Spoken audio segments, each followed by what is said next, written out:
Law enforcement response to the mass shooting at Robb Elementary was a failure.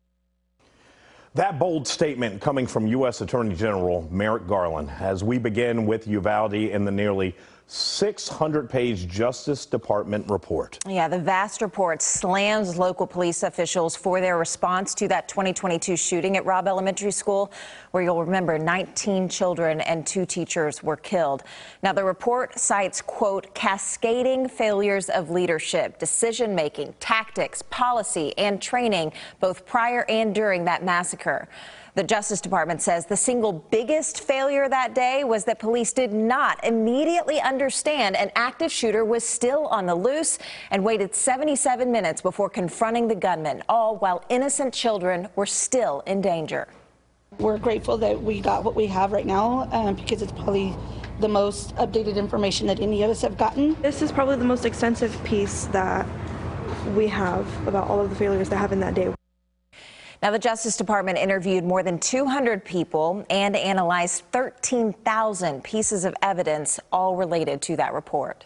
Our Ken Molestina is in Uvalde, where families are grateful for the new information, but they will not stop pushing for change.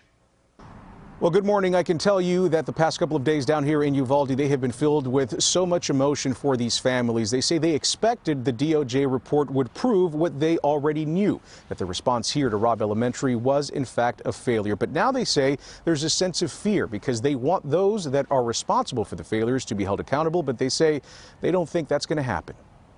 The emotion still raw for many family members some 20 months after the tragedy. Even the Attorney General, Merrick Garland, seeming to choke up as he admitted this community was wronged. Their loved ones deserve better. The law enforcement response at Robb Elementary School on May 24, 2022, and in the hours and days after, was a failure that should not have happened. But it did, and now those who lost loved ones want names given of those who failed and charges brought against them. Brett Cross's son, Uzziah Garcia, was killed that day. Do you want to see people charged now? Is that the next step? Oh, absolutely. And it's not just now.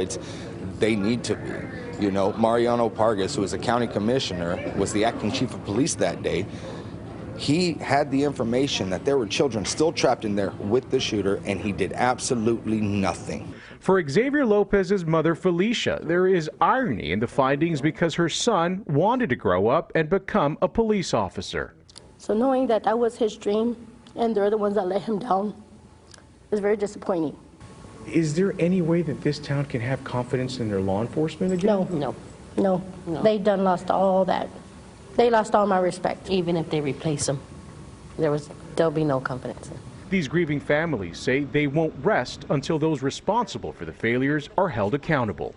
Just more fire from my fight, because now we have it laid out in black and white, a lot of these failures, and with the DOJ stamp, it's going to be harder for people to refuse to listen. We should also note that the city of Uvalde is also conducting their own investigation, their own report. In a statement released to us, they say that should be expected to be released to the public sometime within the next month. We're in Uvalde this morning. Ken Molestina, CBS News, Texas.